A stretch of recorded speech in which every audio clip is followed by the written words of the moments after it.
Hello, and welcome to the first edition of the Warrior Spotlight on MCTV. I'm Dan, the associate editor on the Beacon newspaper here.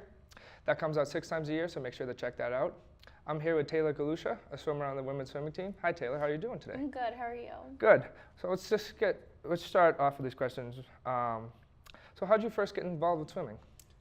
So like growing up, I tried like a bunch of different sports, but most of my friends were on the swim team at this pool club up the street from me. So my mom kind of just plopped me in at 6 years old. So I just started doing it and kind of stuck with it. Tried other sports like softball, but swimming, I did it all through growing up, high school, now here at Mearon. Interesting. When did you think you could actually swim in college?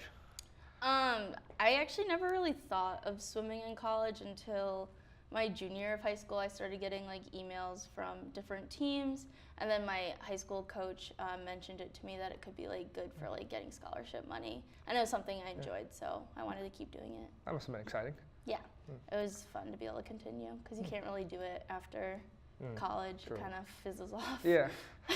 How does this team compare than other teams you've been on in the past?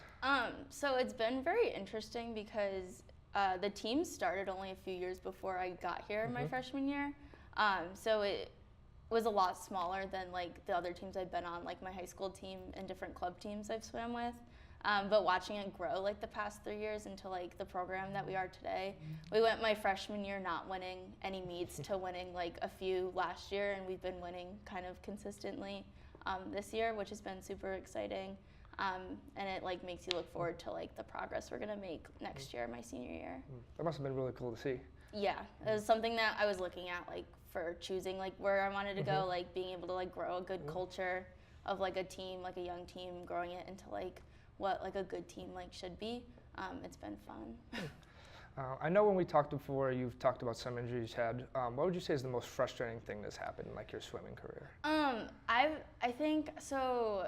My junior year of high school, I injured my shoulder. Like my shoulder's been like a consistent thing that I've had injured. Like my freshman year here, I missed any 10s in the second half of our season because of shoulder injury.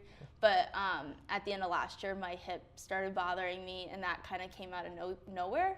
I never really had any issues with like my hip.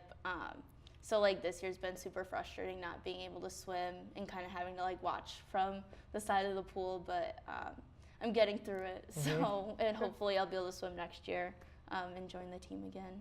Yeah, that'd be cool. So what is the best piece of advice that anyone's ever given you just about swimming or like just your career or anything like that? Swimming is very frustrating because you're by yourself most of the time. I mean, you're swimming like with your team, but you can't really talk to your teammates while you're swimming because you're in the water.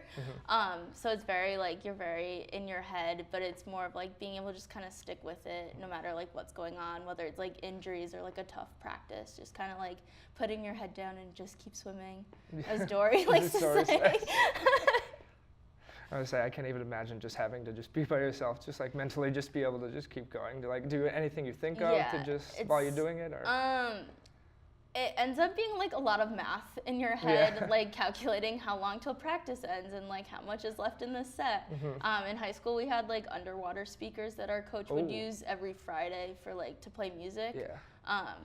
But yeah, it's a lot of like, you start singing songs in your head and then you like forget what lap you're on, and then you just try to make sure you're not the first one done swimming. Yeah, that seems a good idea to me.